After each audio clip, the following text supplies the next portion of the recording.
welcome here to day 2 of the Hi-Tec Oil Super Series here at Queensland Raceway. I'm Matt Kavanagh. Join me, Jared McLean. What a wonderful day of racing it was yesterday for day number 1, and day number 2 is looking fantastic. The weather has really turned it on for us here in sunny Queensland. The Sunshine State living up to its name. I tell you what, the TA2 muscle cars did not appoint with this Enduro round we've got here for the Hi-Tec Oil Super Series, and having those big names in there really threw a cat amongst the pigeons, didn't it? Because we saw plenty of fireworks in yesterday's Driver 2 race as well. They came out, they went 3 wide going into turn number 1. We didn't even get past there. We didn't make turn number 2 because there was a massive crash that happened. And it was Nash Morris who really copped a lot of damage there, who's teamed up with Diesel Thomas this weekend in the TFH hire car. But Benny Baguana and Clay Richards, who are new to the series, well, they've been working overnight to try and repair that car. It's an amazing job that they've done. Looks like the car is just about buttoned up, and we are looking forward to seeing them come out. The old boys, they did the easy jobs, but the young fellas were in it up to their elbows. Jordan Cox, well, he was caught into that as well, who was part of that incident, but later on we saw a lot of flame coming out of the car, and when he came to do the driver change, Mark Crutcher tried to get in, but the car caught on fire. It came out the exhaust on the right-hand side of the vehicle, and, well, they just shut it off very quickly, and we saw other teams rush to put that out. Yeah, and it's such a tough thing to see because coming into this 2-day event, that was a brand new car. But coming off the back of the last round, Alice Buckley, well, hasn't she been impressive? Been absolutely fast in that car. Teamed up with Tim Slade this weekend, and, well, a dominant round for them too. Yeah, the Enduro really went their way, bringing it home by over a second with some stiff competition. There was a bit of shuffling with some penalties applied, but an incredible race in 45 minutes. That's the money shot. That is what we're looking forward to close us out today. Yes, an incredible race there, and it will set the tone for the endurance a little bit later on this afternoon for our TA2 muscle cars. But let's get back into some open wheel action. The Formula V on track right now here at the Hi-Tec Oil Super Series for their 4th race. Dan McCarthy joins me back here in commentary, and I'll tell you what, they put some exciting racing on so far. They certainly have, and there's been drama already. McDonald, he won a race yesterday. He's been right in contention for victories all weekend long, but he has fallen down the back of the field. His hand was raised out of turn number 1. There's clearly some mechanical issue with that car. He has fallen to the back of the field. That's real disappointment for the man who's been in great form the last couple of rounds. Won 3 races in the last 2 rounds, but his weekend, it appears, has come to an early end. Kinsella has broken away early on over a second margin over Daniel Reynolds, and it's been those two that have been the front runners in this series the last couple of years, but it's been good to see these 2 cars going with them this weekend. Porter and Haydeman, they've been really challenging. We've had some real photo finishes this weekend. The first 2 races, Benny, separated by just 0.06 of a second. It was 4 wide across the line in race number 2 yesterday. And it seems to be what we expect from these open wheel races, a very even format in terms of the power to weight ratio. The tyres start to slide around, so it's really a driver's category if you want to get into it. The cars do so much, but they can be either really good at the start of the race or really sliding around, really loose at the end of the race. So, you know, the drivers have to take that into their control as well and wait for their opportunistic moments. Not so much aero on these cars though as they go down the main straight, is there? Which means that they're not going to really push those body shapes down. You can see it heavily under braking there as the nose comes right down to the bitumen, and a lot of smoke from these little Volkswagen engines. It's just what sometimes they like to do when they're wound right up, and they've been hard on them. Porter in 3rd position with a purple sector now, sector number 1. So very fast to start this lap of the race. Yeah, it didn't look good, did it, from the Harriet machine. Matthew Harriet, Queenslander, in his Polar MD 0501. Oh, mistake, running wide there for Reynolds. They're now 3 wide as a result into the final corner. He does have the inside line, and the high ground as there's a lock-up directly behind him from Porter, who was, I think, a bit caught out with how early Reynolds was on the brakes. They're still side by side on the main straight. This time, though, is for the position behind. This is good racing. They just about stayed away from clipping any wheels, and they are continuing to circulate. But with that mistake or off-track excursion anyway from Reynolds, the margin is blown out now to over 2 seconds. And in Formula V, it's all about toes. It's all about slipstream. And when you've got a 2-second margin, you're almost out of that drafting window. So that is great news for Kinsella, the 4-time champ, leading the way early in this one. Here comes Haydeman, late on the brakes, down through the gearbox, up the inside at the turn 3 hairpin. Podium, and it looks like he's got the nose ahead, but he's on the wrong side. The two left-handers here at QR, but look at this. With the toe of both of them, Porter has come up the inside, and he now moves up into second position. This is classic Formula V action. Great racing action out there from our Formula Vs. To have a look at our AASA leaderboard. Kinsella in first, followed by Porter, Reynolds, Hedeman, Beeswick, McPhail, Lisson, Harriet, Lawrence and Beswick to round out our top 10 as we get another move down the inside there, and Hedeman will take a big dive and move up into second position as Reynolds back in third, and all this time Porter just sitting in fourth position waiting for a moment. Like you say, it's not just about getting the toe. These cars wind up. You really need to be smooth out there and continually get through these laps. You can't have the car slide too much. You don't want it where the car starts to nose over on the power because you're turning so hard. And have a look at Porter in the background. He doesn't know which way to go. But I have to say, Beswick and Porter are just going toe to toe, lap after lap. Certainly are. They come across the line once again, side by side, back up the inside comes Porter. He's making his way through on the number 26 machine, the Queenslander. Of course, this is an Australian round, but there's a lot of Queenslanders a part of this field this weekend. The usual suspects are up the front: Kinsella, Reynolds, Porter. McDonald would have been had he not retired on the opening lap, but there's a few Queenslanders, some real wild cards thrown into the mix that's really spicing up the action this weekend. Let's have a look. The move goes down on the run into three. That'll be Porter on Beswick. Beswick gets it out of three. Now looking back to McPhail, Lisson and Harriet. A little bit of smoke coming out there. I know these Volkswagen motors are a little smoky, but that seems to be a little bit excessive, Dan McCarthy. I agree. I do agree with you there. That is definitely smoking more than you would expect. There was a lot of smoke coming from Daniel Reynolds on Friday in qualifying. He seemed like more of a steam train than a Formula V machine, and those cars behind couldn't probably see where they were going, to be honest, but that seemed to affect his qualifying performance, to be honest. So smoking a V normally doesn't mean high pace, shall we say, but he's going all right at the moment. It's just smoking occasionally, isn't it? Seems to me under load, either under brakes or under acceleration. Yeah, it's interesting. It's a big puff all of a sudden, almost like he's grabbed the gear and it's just pulling a little bit past the valve stem seals, but all speculation, and we'll wait and see how it all pans out. Kinsella off to a handy lead, 5.4 seconds. Can Porter get it done on Hedeman? No is the answer. Has Porter broken the back of Beswick, or will he be able to get the number 26 up onto the gearbox? Look at it, Hedeman trying to get out and make life difficult, not create a tow at all. You see him jinking over the track, and it looks like the move will be done before turn one, Dan. Yeah, absolutely. Through he goes on the man that just set the fastest lap of the race. That just shows how important a tow is. That the fact that number 44 set the fast lap of the race, but before turn one, he's lost that position. So back to fourth for Hedeman as the jostling for position continues for third position on the road. Importantly though, Porter will be really wanting this third position. We said about these Queensland wildcards coming in this weekend, Porter needs to finish third, close to his championship rivals Kinsella and Reynolds.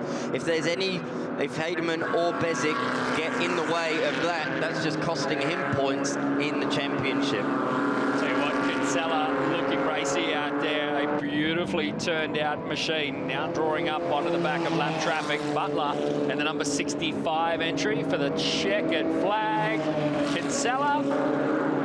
Oh, here we go. It is going to be a drag race to the line for third.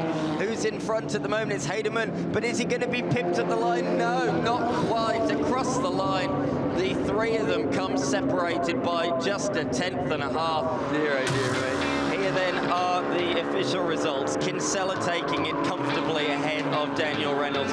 What a race though for third. It was Hedeman that came out on top. Had a Curtis Porter and Alexander Bezic. Then we had McFall, Harriet, Lisson, Adam Bezic and Lawrence rounding out the top 10. Chris Behan brings it home in 11th with Robinson, Westerhout, Lisson and Ridgestein rounding out your top 15. And it was James Cornford, Adrian Taylor, Peter Butler, Alex McDonald and Moran Mark for your top 20. great respect between Kinsella and Reynolds as always. The multi-time champs shaking hands. And Mel, you're down there with our race winners. Once you break the toe, it's hard for them to get anywhere near you, isn't it? Yeah, I wasn't expecting that. I thought it'd be another bit of pack racing like the other races, but not sure what happened on the start. Got 50, 60 metres and then just kept hitting my marks and put in some consistent lap times and pulled a gap. I mean, it was all going on behind you as usual, but you were just miles out in front and kept on building on that gap. So great end to the great weekend and more points for your championship. Yeah, it was a great weekend, a few wins, and look forward to the next round. Thanks. Thank you. Well, brilliant action in the Formula V Australia Series. We're going to take a quick break. Round 4 of the Hi-Tec All Super Series. We'll be back on the other side of this with the endurance race for the Innovation Race Cars.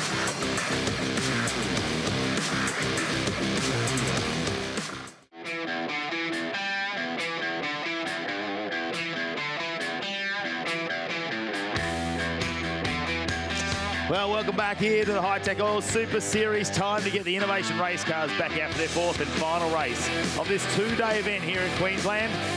50 minutes to get through, yes, 5-0. 10 cars out on track, and we've seen some interesting things happen. This is how our starting group's going to be for race number 4. Jeff Emery's going to lead out Jeff Taunton. He might want to put that nose in, you never know. James Parker out of the 2nd row in 3rd place with Alex Donaldson alongside. Then it's Adrian Black and John Hollinger, Brian Finn and Paul Gregory, and Andrew Lathed and Todd O'Brien will round out our 10 cars out on track.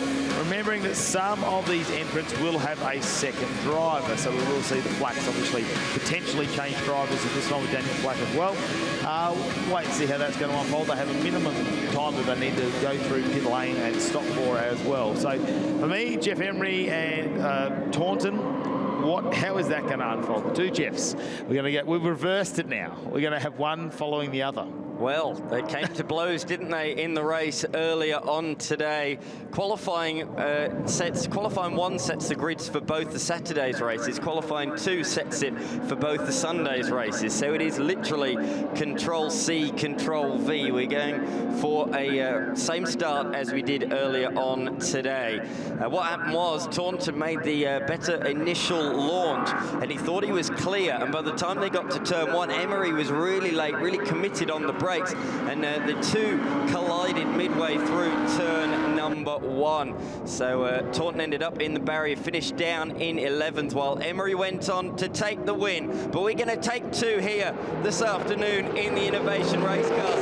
Emery's made a much better start, and this time it's him with the nose ahead into turn number 1. Taunton, though, braves it out around the outside, and he's got his nose slightly ahead for turn 2, but again, he's on the wrong side, the long way around.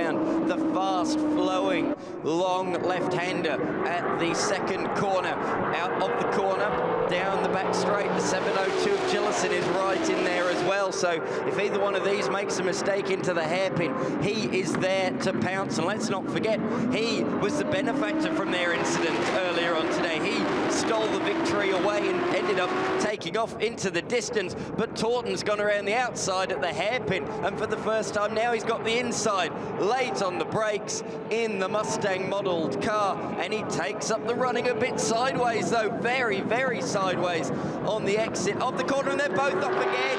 Oh dear me. So, big air for Emery. He hit one of the service roads. He flew up into the air and has come crashing back to earth, nose first into the ground. That car has sustained heavy damage. I think that will be coming straight into the pits. But once again, Taunton and Emery have come together on the opening lap, and Gillison once again is the major benefactor. It's literally copy and paste from the race earlier on. If you go back there, you'll actually find Gillison may have given him a helping hand from Emery. Let's have a look at the replay here. Now he's sideways. Oh, bit of contact made there. Oh, I might have seen that a little bit earlier, but yes, this is where the problem is. Very wide. And have a look at the dirt. He's launched the car, all 4 wheels in the air. Luckily, he hasn't run into our big screen. Well, the fight continues though. Flack has got past Donaldson for that 2nd position now. Gillison's still leading, and you can see down in there Jeff Taunton. He's pretty upset, I think, as well. It's a pretty tough moment there. He unfortunately came off in race number 3 as well. And he won't be happy, even though they rejoin that race. There's a lot of points missing now in that championship. certainly is for both parties. Both of our championship contenders are out of the race.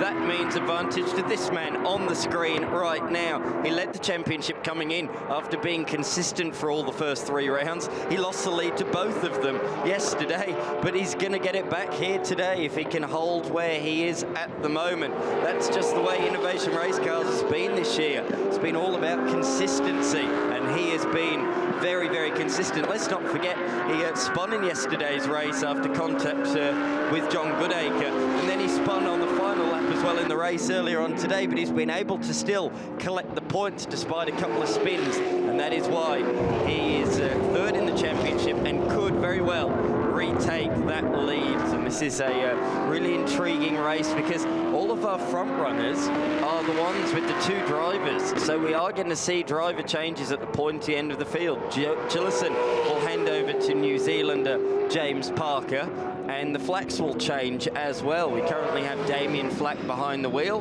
but oh, speaking of, we've got a spinner, and it's the number 20 of Damien Flack. Just as I'm talking about him, I was about to say he'll hand over to Adrian Flack later on in the race, but he himself has spun at turn number 4. Fortunately, it appears to be a harmless spin, but that's really costly because he was running nicely in position number 2. That's no longer the case. Down to position number 5, losing out to Donaldson, Hollinger, and Brian Finn, who today is returned to the track after a incident yesterday. Innocent victim, really, in a lap 1 incident. So Finn will promote himself up into 2nd position, staying out on track. Flack also entering the pit, so we'll see a driver change there, and Adrian will take the wheel as the crew get out of the way very hastily down there. Jumping out of the way. Paul Gregory will stay out on track as well in the 777 by the looks. Just finishes another lap. Lathead coming in, O'Brien as well. So we'll just wait and see to make sure that Hollinger gets away nice and clean. Plenty of time there for the driver change. That's what I think is good about this minimum pit stop time as Hollinger just goes by, is they don't need to rush too much. A little bit of smoke coming off those very, very hot brakes. Not unusual to see that. That's really awkward, actually. The 67 has come in at a bit of an awkward angle, and I don't think that the flat car will have enough steering lock to make it out behind that car, so they may well have to push the number 20 Adrian and Damien Flack car back a little bit. Yeah, there's no way that car's going to make it out with the steering lock, so the number 20 crew will have to take this into account with their pit stop time because they are in race-winning contention. Yeah, okay, they had a bit of a spin, but Adrian has been the faster of the 2 this weekend, so it's going to be fascinating to see what he can do in the back half of this race, as some of our crews are set to leave. In fact, John Hollinger has returned to the racetrack. He's nailed that, a 2 minutes 2.3. The minimum time in the lane is 2 minutes. Are they going to push the number 20 back, or does it have enough steering lock? Either way, we are about to find out. They're just doing the tyre pressures, as you can see on the front left, putting the tyre pressure down. They are having to push it back. So good heads-up thinking there from the team. And the number 20 driver now with Adrian behind the wheel will have a clear road out of the pits, just like that. And he will trundle down the lane. But has that altered their minimum pit stop time a little bit? 2 minutes is elapsing now. 2 minutes 1, 2 minutes 2, 2 minutes 3. That's pretty good, to be fair. It's going to be 2 minutes 5.1. Some reason for concern at the moment. We might just follow this story for a second. Yeah, that's crabbing really, really badly. There's something not right at all in the left rear. But this is the latest victim. In comes the local Search Innovation race car. Immaculate livery, but unfortunately something wrong with the left rear. And it looks to me like Adrian might be hopping straight out of the car.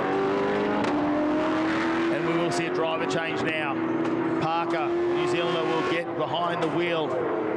The Danny Studdard machine, or what was formerly a Danny Studdard machine.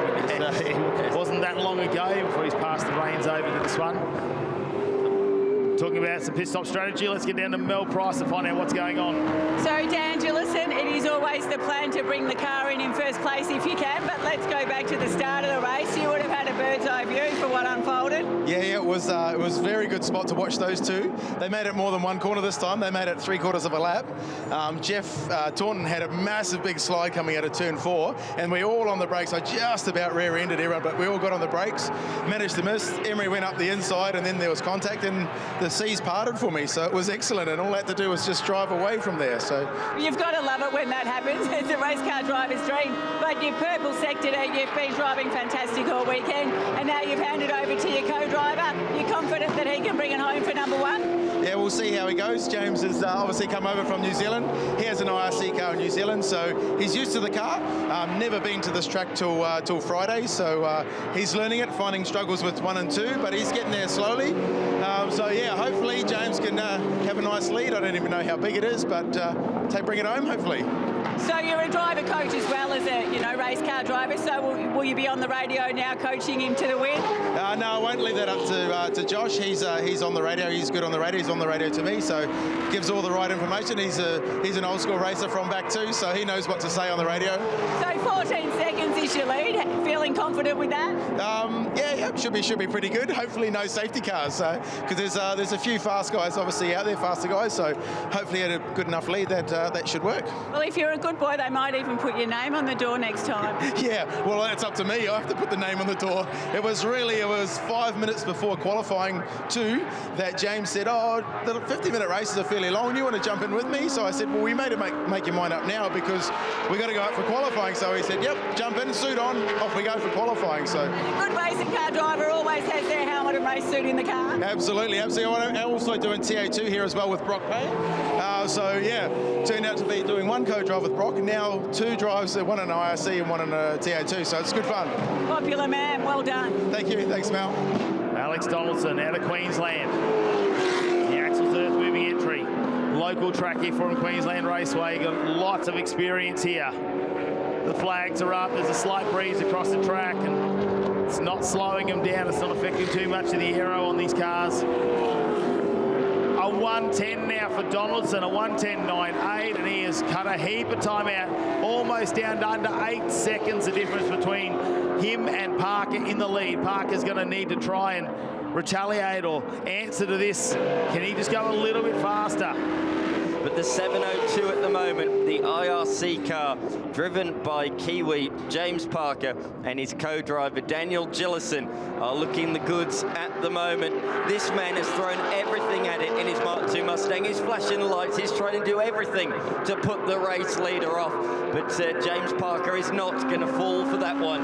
He takes it nice and steady around the final corner. No error from him. A great drive, a mature one. It's victory for James Parker and Daniel Gillison.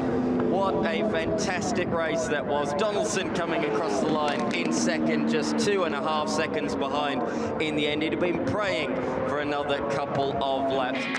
And here it is, your Innovation Race Cars Series and Invited Cars, the race results for race number 4. James Parker, what an incredible finish from him. Gillison did a massive stint at the start of this race, the best lap of 1:10.593. And Alex Donaldson, well, that was a sole race for him, 50 minutes, almost got to the end, and it was right down to 2.5 seconds. That had blown out to almost 15 seconds earlier in the race. John Hollinger, who accumulates another bag of points there, and will put him back in the lead of the championship at the end of round 4. Dan Gillison and James Parker bringing it home. A fantastic job. The car, not only a jet, but looking amazing as well. Dan, this thing is a monster to drive, isn't it? Yeah, they're great cars to drive, these IRC cars. Very easy to drive too for people that have been racing cars for quite a while. They're easy to jump in. 10 laps, you're kind of pretty much on the pace. So good cars to drive. Yeah, and they're fast as well, which is cool. James, bringing it home, a great result for you. Yeah, no, it was all too easy. Dan was miles in the lead and really just had to cruise home, so easy day. Fantastic stuff. Well done. Cheers, mate. Back here at Queensland Raceway for the Australian Super Tin Tops as they line up for their 4th and final race of the weekend, and this is how it's going to start. Stephen Chilby with a win out of the last race in the BMW E36 will lead away from Brent Edwards, who's been dominant this weekend, with Corey Gillette on the second row of Peter Wright. Let's see if they can get off the start line. Daniel Natoli was very quick in the Audi TT at the start of this race. Nathan Pindanis, well, that's a big improvement from Sydney a couple of rounds ago. Yes, certainly is. 15 cars in total on the grid for for this final race. Looking forward to seeing how this one goes. They are lined up. Front row in the BMW is Chilby. In the Falcon, it's Brent Edwards, who is going to win the drag race towards turn number 1. 5 lights are on. They are extinguished, and we are underway. No. Peter Ryder has stalled it once again. They all managed to make their way through, though. But once again, Peter Ryder has fallen to the back of the field. Natoli in the Audi TT's made a good start. He is up to position number 3. But again, that is race number 2 in a row for Peter Ryder. Sorry, race number 3. He did actually stall it in race number 2 yesterday. So that is 3 in a row for Peter Ryder. He just can't quite get this thing off the line at the moment. Here comes Gillett, though. He's got a nice run up the inside on the Audi TT, and so as well has Brent Edwards. Nicely done, but he runs in a bit deep. Big weight in the Falcon, couldn't quite turn on a dime like the little BMW. So change of position there once more with the 226 machine taking up the front running action. So the E36 looking good at this point in time. Gillett has held on to position number 3, so got through Natoli, and then Saint up to position number 5 already. Good start from him. Oh no. No, Tony Saint off. And is that at turn 3? I think so. Looks like it, doesn't it? It sounds potentially, can we see some dust there to see whether it's running or has it lost all of its power? Because not trying to drive out of there. Chilby now starts to work through as the yellow flag has been waved, and we've got that up on our screens. That looks like we are going to have a safety car make its way out of the track. Probably not the right spot for Tony Saint. They were waiting to see whether they could fire that car up, potentially whether they could get that out of harm's way, but they're not going to make that happen, and the Llewellyn Motoring with Confidence car, safety car, will now be brought out on the Queensland Raceway. Race start, about to be back underway. Chilby with the lead, but have a look at the next pairing. Edwards and Gillett. This is where the fight is really going to go down. Potentially Peter Ryder's going to get involved in this one as well. Natoli always gets a big start on a standing still start, but the rolling start's really going to favour the big V8 powered race cars. And have a look at this, Chilby underway, already opens up, but they have to stay behind Laurel Bell for the restart as part of the rules. And now you see Brent Edwards with the chance. So Chilby, he's fired away. Around the outside though for our next 3 as they're going to put the pedal to the metal. Brent Edwards holding onto the turbocharged 6-cylinder Falcon, the cable source entry. Corey Gillett looking very comfortable on those used tyres that he's very accomplished on. Peter Ryder will just slot him behind. Gillett and Edwards, they lead away. They've opened this out to almost 2 seconds over Ryder already. Fidanis in the background coming through behind Natoli. Leading though, at the moment, our Outlaw Tin Tops, no surprise there. Oh, huge lock-up from Peter Ryder, in a bit too deep there at turn number 3. It's a 6-litre Chev LS-powered Nissan Silvia, it must be said. Packs an absolute punch in a straight line. She'll be out front, is looking good by any catastrophe on the final lap, but it is well and truly on for 2 seasoned campaigners in the Australian Super Tin Tops as they head down towards the final corner. Brent Edwards has the advantage in a straight line, but look at how much quicker, how much more grip Corey Gillett has around the bends, around the final corner. He's got a good run, but look again, the margin extends on the pit straight. Look, he's pulled 2 or 3 car lengths by the time they get to turn number 1. This is going to be a thrilling end to the race. Can Gillett have a little bit of a look to the inside at 2? No, not close enough there, that is for certain. As they come around the corner, the high-loaded turn number 2, a bit of understeer there mid-corner for Gillett's cost him a little bit of momentum, crucially, down towards one of the great overtaking opportunities on this track. Brent Edwards goes sort of half defensive, and it makes Corey Gillett second-guess himself. He slotted it up the inside, but couldn't quite make it stick there. He had a good think about it, but he hasn't got the exit he'd have liked. Brent Edwards, look at that, that's a good 5 or 6 car lengths as they head into the 2 left-handers. Turn number 4. He's running out of opportunities now, Gillett. He's really only got the final corner if he wants to pinch position number 2. Out in front though, Chilby. It's going to be race victory number 2 for him this weekend. A challenging day yesterday, but it has been picture perfect on Sunday. He's going to take his second race victory of the day. Well done to Chilby. Second place is going to go the way of Brent Edwards. Gillett threw everything at him on the final lap, but came up just 3/10 shy in the end. Peter Ryder coming across the line in fourth. He didn't quite have enough to go with those three late on in the race. But here are your official race results. Race number 4, Stephen Chilby takes the win over Brent Edwards and Corey Gillett, who went down to just 0.3 of a second across the finish line. Peter Ryder, well, what would have been if he could have got that car off the line without stalling it? Daniel Natali with the class win. Nathan Findanis with a much better result this weekend than he did in Sydney a couple of rounds ago. Michael Rickus takes out the Supreme TT category, Supreme TT category there. So that's great from him. Unfortunately, a couple of those names down the end did not make it out. Of course, Tony Saint retired early from that race. We saw him go into the pits and did not return. So let's get down to your winners in pit lane right now with J-Mac. Stephen Chilby wrapping things up here in the top spot in the final race. I had to ask the question off air, is she a handful? When she doesn't want to play the game, she is. But no, I was hooked up. The last race, I only had 7 cylinders, which was a bit of a bugger, but found the problem there. It was a spark plug, so we had all 8 that race. So as it showed, it was hooked up. It was good. Plenty of grip out there, and the 8 cylinders helped. It always does. A great finish to the weekend. Not the one that you would have really liked all the way through, but man, oh man, there's a lot that comes together to put this thing up on pole and take the win, isn't there? Yeah, 100%. There's a fair bit. Look, I've only just got this car. I've only done this is my 3rd round in the car, so I'm still, there's a lot of development and things to improve about it, but little gremlins like wires coming off in the first race yesterday with the DNF and just little things like that. I just need to get on top of that and make it more reliable. Well, the proof's in the pudding, and you've got a good start. Thank you. Excellent. Thank you very much.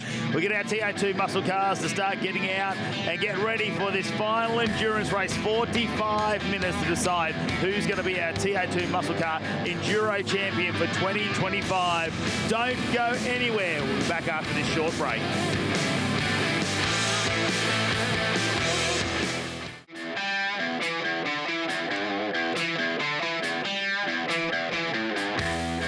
Six cars ready. And what a stacked field we've had. A lot of supercar stars, a lot of up-and-coming rising stars of motorsport. We've got reigning and defending champions, plus champions of the past in the TFHI TA2 Muscle Car Series. So welcome you back to Queensland Raceway. Yeah, it might be claimed as a simple track, but it's got bumps, it's got character, but you really have to drive these cars. They're not straight, they react, they misbehave. They do all the cool stuff. There's not much straight on that car, right? No, it's not. That's been through the war as well. That's definitely, the past track wasn't empty coming into today's racing. It's going to be empty going out this afternoon as some cars are going to have to be prepared for our next race. There'll be some cars as here comes Madden again. Halfway up, he pinches the brake, a little bit of contact, a bit of a bump. In the middle of turn 4, he stays there. And the Jim Boomer juggernaut makes it move, but he's on the wrong side of cool, heading down to turn 6. As Tracy covers him off. Gee, this kid's a sensation, just 18 years of age. Really shot to prominence in the Trans Am round at Sandown recently. Racing with the likes of Jimmy Goldie, they're side by side. Phenomenal racing on the Dick Johnson Straight. As through they blaze for another lap. You're watching 12th and 13th on the track.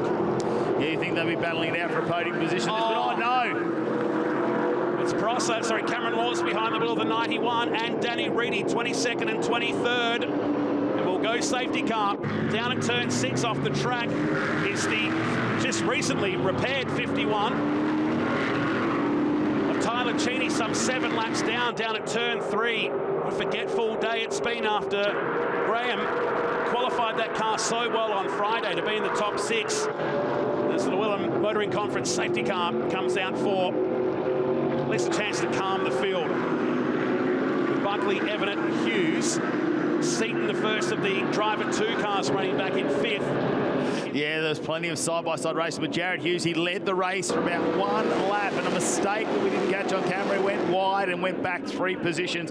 Then there was this moment which has brought out the safety car. Danny Reedy managed to get the Danny Orr earth-moving car out of there. Unfortunately for Cameron Laws and the 91 machine, that has had to get towed backwards. So when they tried to get that out of the front splitter under the concrete, so they had to try and get that just out of harm's way at the moment so we can get this race underway. In the meantime, plenty of action still further back in the pack, and that looks like that was the AIS machine now, they already had a knuckle go on the steering. So to be off again, potentially that has come back and they've had some more damage there. Hopefully that isn't there for the number 51 machine, the Tyler and Graham G, father-son combination as the safety car. Looks like are the lights out on that. It might be getting off the track, but it's a tricky time. The pit window's open, isn't it? So we've got some main game drivers in there. We've got some championship drivers, and we've also got some guest drivers who are very accomplished who may end up in the seat a little bit earlier than they anticipated. And have a look at this. A whole field of them coming. Alice Buckley choosing to stay out there, and that might not be a bad decision because there's going to be a lot of free air out there at the moment. Have a look at the brake lock up in the background as that Cox running into someone in the number 4 machine. And with that, everyone's moving out of the way. Is that one of the Hi-Tec oils? Motorsports cars as well, deciding not to come in very late. Alice probably looked up in the mirror and said, guys, where are you going? You leave me on the track on my own, but it could be a masterstroke. As in comes Paul Morris to jump out of the Norwell Racing School entry. Brody Kostecki ready to jump in.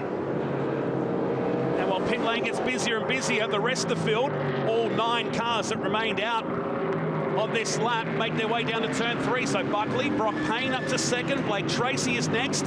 You're watching Josh Webster with the very tall George Miedeke, who finished second in the series back in 2019, jumping into that car. Marcus Ambrose even helping assist Miedeke back in. That's a good Tasmanian crew down there, isn't it?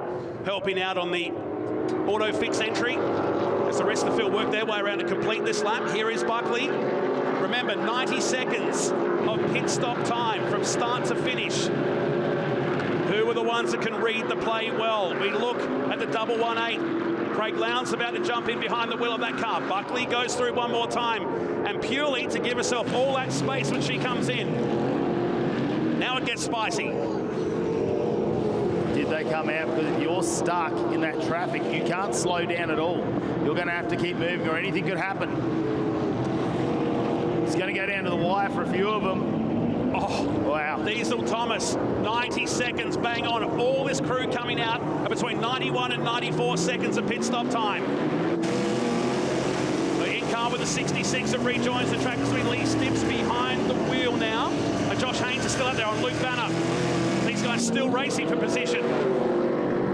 So it'll get a bit confusing here for a moment. These are the cars that have stayed out. I think Josh Haynes is that Hi-Tec Oils Motorsport car that we saw try to go into the pit lane and had to get back out on track. That looks like a lot of tyre smoke coming out of there. And what are they ripping up the side of Des Collier's car? Because we're not used to... They shouldn't be around the passenger side. They should be on the left-hand side of the car where the driver is. So they are looking at something at the front of that. So that's potentially some running repairs. Craig Lowndes back in the 118 car, as you can see out on track. That's ended up at the moment in 12th position. It's just the walking wounded, isn't it? The amount of race tape we've got out there. Panels missing already. Buckley's come in, Brock Payne's come in, and everybody else that stayed out, giving himself maximum amount of space in the pit area now, so they get clogged in, causing the teams more trauma. So the race leader makes her way in. Brock Payne, how close is he to that wall, incidentally? On the right-hand side, back in car now with the 69. They should have Hazelwood behind the wheel. More than half the field dived into the pits as the safety car was coming in. There was some congestion at the top of pit entry, which is going to cause some teams a loss of time. But man, that one for Hearn, they also went 90 seconds as well. He and Tom Davies 90 seconds. Roger and Cox went nearly 100 seconds on their stop. I'd like to have a look at Cox's entry because I believe there might be a bit of damage on the front of that one. And yeah, TFH hire cars come in and it doesn't look like it's going anywhere. I'm just trying to grab a number off that. You think that's got to be Diesel Thomas and Nash Morris with the blue bonnet there as well. That'll be heartbreaking for them after a rough weekend. But hasn't worked out well here for a moment because Kostecki is side by side with Lowndes, who leapfrogged both these cars in that pit stop. But now is sandwiched in between the Mustang and a unit racing car behind, with Ben Gomersall back behind the wheel. So Kostecki's come flying past both of them. Lowndes and Gomersall, well, they've been exchanging positions for the last lap. Slade now exiting out. Where's he going to come out? Have a look at this. This is going to be really, really close. Beautifully done. And purely on the fact that they had more time and more space down there, they had an extra couple of laps, and they come back out in front of James Golding. And now the Alien Tech car has come to a stop with Glenn Ebert back behind the wheel in 18th position. Let's have a look at the replay here. This is Gardner, so he just got the car off the track there. It took a long time for him to get it back on the course. Here it is from the Hi-Tec. He got a bump. But it wasn't happy, was it? Always working the steering wheel. And giving the Hi-Tec Oils team plenty of work. Oh, no. No. Second place car is off in the gravel. James Golding is off the track at turn 6, and it's going to be another safety car. I think there's another car at the other side of that shot as well. Maybe at turn 3, or it might have got going again, and it's with the race leader, Tim Slade. Did they make contact, perhaps? Oh, Kostecki looking at this. It's a big opportunity and slowing down now. Tim Slade, very, very slow. Won't want to damage any more potential to try and get around the racetrack. They can change that. They'll have to go through pit lane to do it, but be trying to get that back, and look at how much smoke. Yeah, and they're waiting to go around here because the yellow's been called. So what has happened here? Off the track at high speed is Golding down at turn 6. But why is the front of the 150 smoking at the same time? And now stops. So that might be engine actually there, because it does look like tyre smoke as they've stopped now. They potentially got a mechanical issue. He's managed to get himself into that little safe area, one of the cut-through roads, and Kostecki handed the race lead. The Chevrolet Performance team stopping first and second out of this race in the blink of an eye. So the number 8 car no runs 18th on the order is enough to get him back into third outright. But will it stay that way with 3.5 minutes remaining? Oh, it's still up in the air. Anything can happen as we see more cars starting to go into the pit lane. Kostecki, though, that's Golding. Yes, Kostecki with a nice lead here. Okay, Craig Lowndes has to try and shut off Nathan Hurn. He's pushing, and have a look at the restart. He's loving it here. Very aggressive once again. They'll rub a couple of panels. Gomersall, can he follow him through? Hurn tries to go off Lowndes, who ducks down the inside. There are no friends out there at the moment. Not with 3 minutes remaining, Matty Cab, as they make their way down the back straight. The closing minutes of this race, while Kostecki checks OUT on the field. Lowndes covering off. Gomersall behind. Hazelwood is in the mix in the TFH hire car. To the outside. Lowndes rides the curb in the middle of turn 3. They're in car with Hazelwood. There is the unit racing car on the right-hand side. As he feeds it third gear, he's pointing forward. The race is alive here with 2 minutes and 25 seconds remaining. Yeah, watch for Hazelwood coming up on Gomersall as well. He looks like he might have got that done, has he? Yes. Bit of tyre smoke in the background, and we see a brake lock up there as well. It's all happening. Lee Stibbs up to 7th position. I'm just having a look. Mark Crutcher back up into 11th. What a drive back from them out of 25th position as well. Nathan Hurn leaving. Oh no. In the background was heavy contact in the final turn. And another car parked in the gravel. Might be 2 cars. At turn 6. Well, we said it was calm in the farm earlier today, but hasn't it changed? In Enduro 2, let's make it 3. And guess who it is? The 4, after all that work, it's Blanchard also in there, and the 81 is also parked up, and that will be just about it, folks. 3 cars, heavy damage to the 81. I say a lot of damage to the Cool Drive Auto Parts car, and that brand new car of Mark Crutcher is now very second hand. That might go on the mantelpiece, I reckon, back at the HCC factory. I think we just put that one up there and drag another one out. And these guys are still racing. We haven't gone safety car, incidentally. We have now on top of the TV, but it's showing green on their screens. That's why they're racing so hard in the background. And look at the gravel coming out. Gee, our Queensland Raceway staff are going to be busy in the next few days scooping that up. Are they going to keep this alive? They haven't called it. We might just have a yellow there on turn number 6. We'll have to watch that one. Craig Lowndes now. Hurn hasn't been able to escape his clutches, has he, at this point? And will he have a dive down the inside? Should be one to go. A look at it from the board. Into turn 1. Well, that's smart from race control to keep the race finishing under green flag. So well done, even with those cars parked down there. A local yellow will ensure we get this race sorted. It's down the back straight we go, with Kostecki leading. They'll win the race, but they're going to be runners-up. What it means, though, is you've got to get it done at turn 4 and 5. Turn six is now out of the question. It takes that final turn away with the yellow. Have a look at the dive down here from Todd Hazelwood.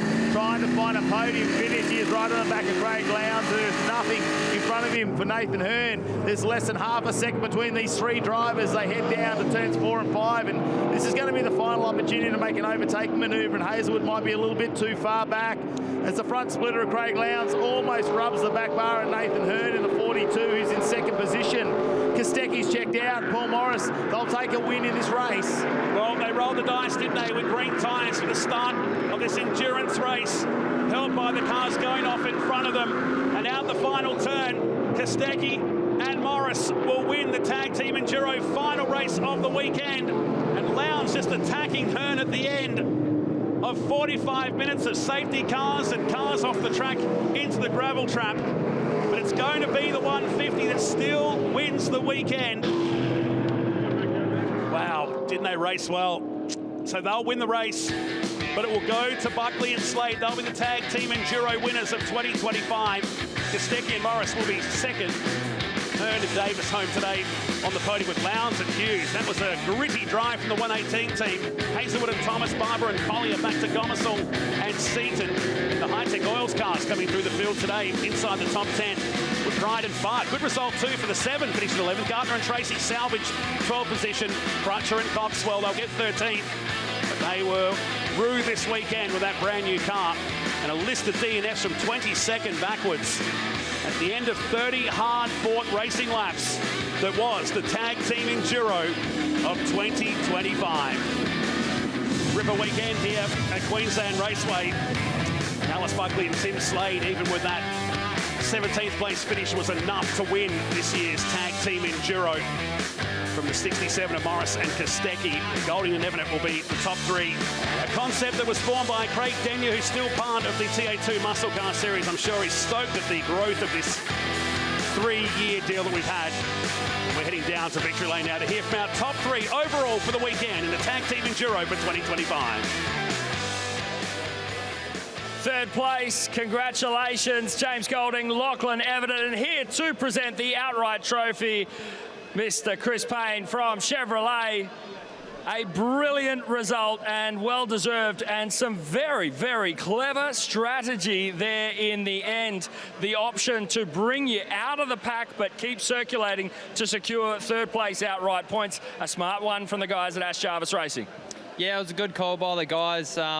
Unfortunate with the brake issue, pedal went straight to the floor at the last corner there and really had nowhere to go. So I was a bit worried, you know, going out there and just trying to get some points, but the boys said we might be able to get on the podium, so to just roll around and get it on there was just a great call by them.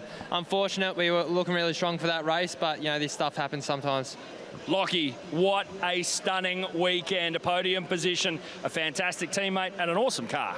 Yeah, super happy. The team at Ash Jarvis Racing, you know, can't thank them enough for the weekend. They've done an incredible job over the last couple of weeks, and yeah, to bring home some silverware for them is yeah, incredible. Like Jimmy said, unfortunate that that happened in the last race. You know, that's racing sometimes, and I think Jimmy did an amazing job there in the last race, and over the entire weekend. He's been a massive help, and I can't thank him enough.